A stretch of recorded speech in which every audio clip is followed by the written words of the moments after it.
चला आपण लोक आज बोंबील बटाटा करणार आहे।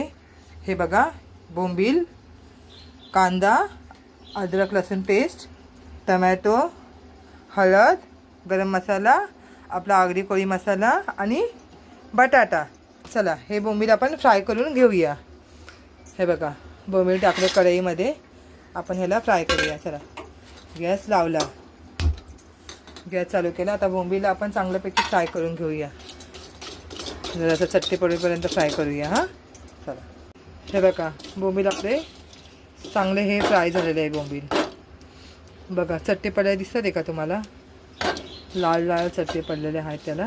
बस इतकेच बोंबील फ्राय करायचे। हे बोंबील आता काढून घेऊया आपण गरम पाण्यामध्ये। हे बघा पाण्यामध्ये बोंबील टाकलेले आहे। हे बघा आपला कांदा हलकासा लाल झालेला आहे। आता आपण हे अद्रक लसूणची पेस्ट आहे ना, ही टाकून देऊया याच्यात।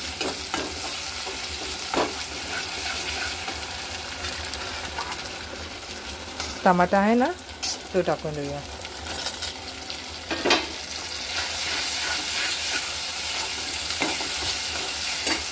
आता त्याच्यामध्ये हा बटाटा आहे ना, तो टाकून देऊया।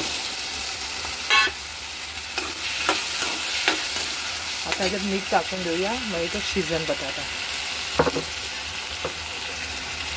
याच्यामध्ये मीठ टाकून देऊया, तो शिजन म्हणजे बटाटा।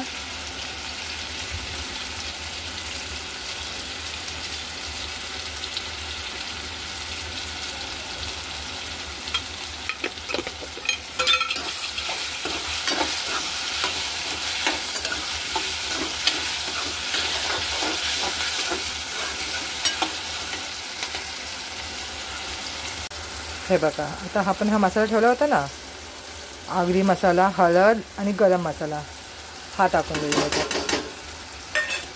आता हे मिक्स करूया।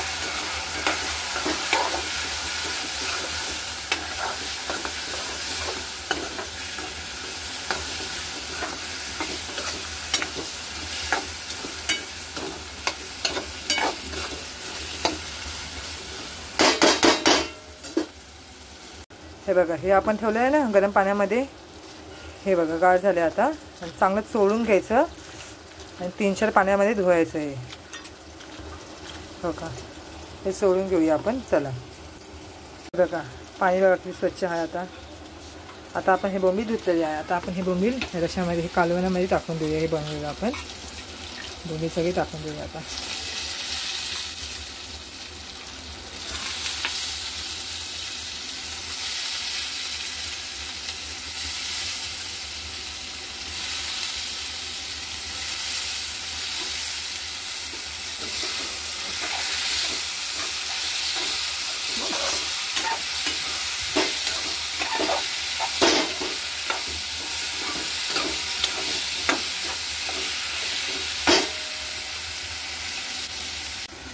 त्याच्यामध्ये आपण हे पाणी टाकून घेऊया बघा।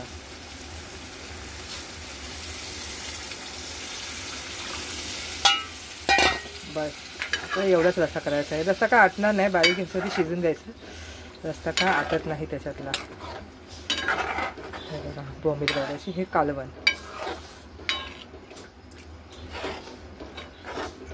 त्याला शिजू द्या। हे बघा आपलं हे कालवण झाले तयार। गॅस आपण बंद करून घेऊया।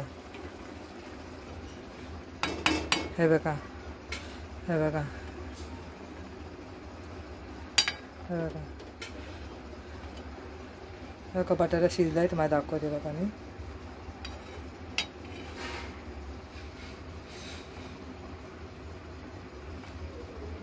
हे बघा शिजला ना बटाटा। हे बघा